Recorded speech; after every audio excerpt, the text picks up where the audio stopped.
Good morning, Anna. Good morning. It's day 4. Already. And Already. it's been a packed morning already. I've just been following the session, and the topic for this day, of course, is adaptation and resilience. And the session that's just opened the day has been phenomenal. Did you catch much of it?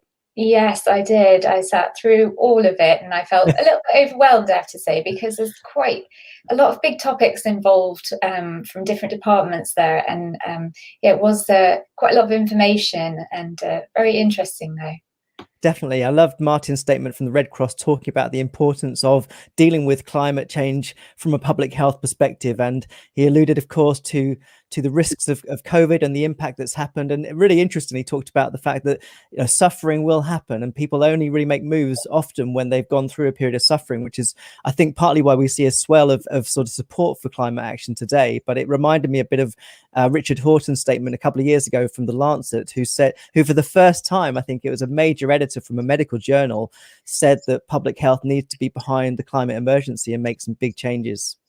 Yes, I mean, it's hard, isn't it, when we're looking at all sorts of aspects to do with health in general, but then when you add all these other sort of problems like displacement and then trying to get access to very basic healthcare or basic help, this can also compound the issues. Yeah, I think finding some solutions is what this conference is all about. And I'm delighted to welcome in a colleague from Salford University, Dr. Sarah Biscaya. Hello, Sara. Hello, good morning. Nice to see you. Great to have you here with the first sort of Salford guest that we've had, which is wonderful. And I know that you've got something in the program as well. Yeah, no pressure at all. And you had a presentation in the sessions yesterday, or was it today? No, today. We've submitted a video with a couple of colleagues, Dr. Claudio Trillo and Dr. Tina Mustaka, and it was accepted. And we've also taken part on the blog that they have running. Fantastic. That's great. I mean, one of the big things for Climate Expo is getting that communication out to a wider audience. So it's great to hear that you've had a blog post published as well. So tell us a bit about your work and what you'll be talking about. So what we've been talking about is I've been involved in a research project over the Machester Ship Canal, as exploring it as a smart ecological urban corridor, green and blue infrastructures. And we've transported that project, which we started in 2018 with Professor Hisham Eladi. And we've transported that to our master students. So it's a research-led teaching project that we've been conducting for the past 2 years with international partnerships. So we've twinned up with France and Italy for the past 2 years, and we've been developing ecological solutions and give some awareness to the students of all of these issues that are being under discussion today. I totally understand where Anna is coming from in terms of these subjects are overwhelming. How can we make students and youngsters more aware of what they can do? Yes, and sometimes that, again, it came up in the session this morning, we have to look beyond where we are locally or just even nationally. So, obviously, Italy is a major partnership in terms of Climate Expo as well. So, having these other perspectives and the support of other countries is really vital in going forwards. Yes, and it's also because, if you compare the urban planning in the UK and elsewhere in Europe, the differences are massively, not only in terms of governance, but also in terms of political actions. So it is good that the students are exposed to this experience, and they're exposed to other students that study the same field in a different way. It's kind of an eye-open in many ways. That's really interesting. In the session that just took place, Andrew Collins from Northumbria was talking about how important it is that researchers do more than just share the science, and really emphasize the importance of being politically involved and engaged, because you need to show politicians there are solutions, not just problems. Yes, and I think this is, I've been working also on Transcend, which is about transformative processes for urban planning and policies for sustainable development in Asian countries. And those are areas that are quite, as Anna was saying also, that these are areas that have been quite impacted by climate change, far more than developed countries. So this awareness is very important, and in those countries it's even more crucial, to be honest, going forward. Yes, and also around education and teaching and being able to lead that, next generation of people on to learning about data and how it can be applied and how important research is. A lot of the time we don't have the data and we have these gaps that we need to plug, really. And so we need to be looking to get better research developed in order to help, facilitate creating greater needs and greater support for, countries that are in a situation where they need that extra support. So could you tell us a little bit more about the teacher and the research leading that you're doing in the work that you're doing? So basically my work and my research field is actually on what you just highlighted, which is data. So the data actually exists, but data is a big word and it's something that most people can't grasp. Data is usually, in our imagination, it's an Excel sheet with numbers. So how do we transport that reality into visualizations that can support decision makers to understand what that data really means in real life? And that's what I've been doing for quite some time now in my research. And that's what we're trying to get the students to understand. So urban planners, architects, future role players in this field can understand what they can do with the data, and that it's not the big bad wolf, but it's actually what can support them for the future.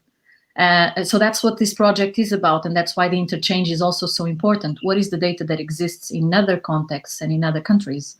And how can we link that with what we're doing in the UK?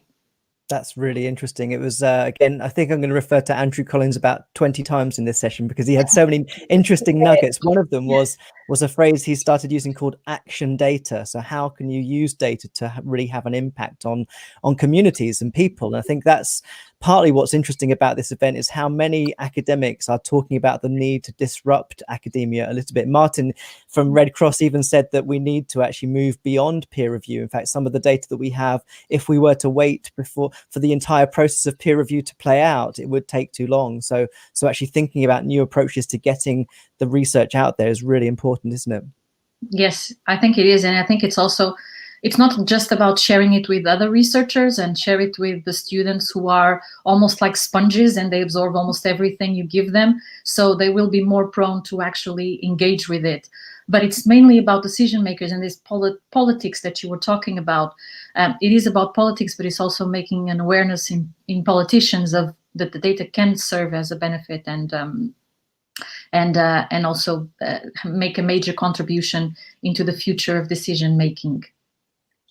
So in part of your project, actually, that you've got going on at the moment, could we ask you about the Canal project that you're working on and its contribution, please? Yes, so the Machester Ship Canal is a very interesting project because we've been looking at this idea of rural and urban landscapes overlapping because of cities' growth, enormous growth in the past 10 years and going forward, as the predictions from the United Nations. So we look at this length of 36 miles, and we've looked at all the data connected with it, and we transform it into infographics. And through a participatory workshop engagement with all kinds of stakeholders, so the transdisciplinary action here is very, very important. We've transformed those infographics into ideas that people could read. And from that, we've extracted some ideas on how the ecological blue and green corridor can take place. So we just launched a paper on cities, and we have a book coming up with all these images and with all the engagement and all the processes well documented. That's so interesting. No, it's great because having sorry, Andy, I was just going to say, jump in there as well. We're talking about information graphics and how that can be really accessible because, explaining a complex theory might not be something that you can actually share with, just most people will struggle to find out how to access that. But that combination of teaching and workshops and with those basic graphics to transform an idea into something like tangible is really a great way to bolster those ideas and to enable idea generation as well. Yeah, because it's also that people will look at, different specialities will look at their own data in their own way. So an environmentalist will look at nature-based data, whereas someone from infrastructures will look at built infrastructures and then nature infrastructures. And if we put all of that into layers of information that are graphically perceived, different outcomes come, and they're very, very interesting, to be honest. That's so fascinating. So tell us, how far into the project is it? Have you got conclusions? Have you got impacts that you're identifying? We finished this one. We just got a small impact funding. We're building the website right now. So we're hoping to be hosting a workshop at the end of June on all of this. And we're proceeding forward with potentially nature-based solutions and future ideas for canals in the UK. Watch this space. Fantastic. That's really cool. It's really exciting. So as we're now on the road to COP26, we have to ask you, what are your hopes for this year?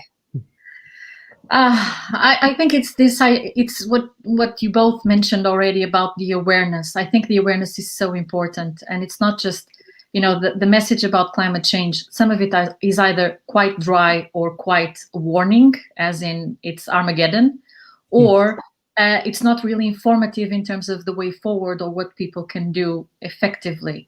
So it's fair enough that you need to say that people need to reduce, the net zero carbon strategy is here and all of us need to comply with it. But exactly what does that mean for the normal people at home? It's quite daunting. And we think about this as researchers and informed in a different sphere. And we don't think about how we can get this message across to everyone. So that's what I'm hoping that COP26 will help. I'm hoping. Yeah. I mean, it is about raising awareness. I saw a post on social media a few weeks ago that talked about the consumption, the energy consumption that takes place when a celebrity posts a video on TikTok, because of course you've got hundreds of millions of people that are then watching that video, and the energy impact is quite significant. So it really feels like we need to come up with lots of really creative strategies to stay connected, but also make sure that we can make a difference and raise that awareness. And many of the speakers at Climate Expo have been talking about the need not just to sort of tell new stories that the science tells us about the data, but also to repeat the messages, just some core messages that are really important. And it's with that we sort of conclude the session today. Thank you so much for joining us, Sara. We like to finish our sessions. It's great to have you here, especially as a colleague at Salford. And we're also delighted to be part of this campaign that's launched this week called the Act Now Film Campaign, which is asking 18 to 30-year-olds to make short films from wherever they are in the world and tell us about what they care about, so that the leaders that meet in November in Glasgow can really understand what people are going through and what needs to be done. So I'm so sorry. That's my cat yelling. We need an all-species strategy, so it's great to have involved. So good luck with the session, Sara. Thank you. And great to see you. And I'll see you later. Bye-bye. In November 2021, the UK will host the 26th UN Climate Change Conference of the Parties in Glasgow, also known as COP26. The COP26 summit will bring together international government negotiators, decision makers, and policy makers to discuss how they should accelerate action towards stopping climate change. From small island states to countries with rapidly growing urban areas, representatives from 197 countries are expected to join the summit. We, the young people living across the planet, have the opportunity to tell these decision makers why stopping climate change is important to us, the future generations, and everyone's voice matters. So we're making a film, all of us. Please tell us what matters most, and we'll bring your perspective into the frame. Tell us what is important to you and how leaders can change so that they can lead the change we want to see in our world. If you're 18 to 30 years old, submit your video on Twitter, Instagram, or Weibo of up to 2 minutes in high definition using the hashtag ActNowFilm. Your video submission should include the following points: your first name and country, why is climate change important to you, what do you think is the most important change that needs to be addressed in climate change, are you a part of any group or organization? If so, where is it and what does it do? What pledge will you take to address climate change? And what would you most like to say to the global decision makers at COP? For more details, please follow on Instagram, Twitter, or Weibo, where you will find everything you need. Here's your chance to show the negotiators what action you are already taking and what action you'd like them to take.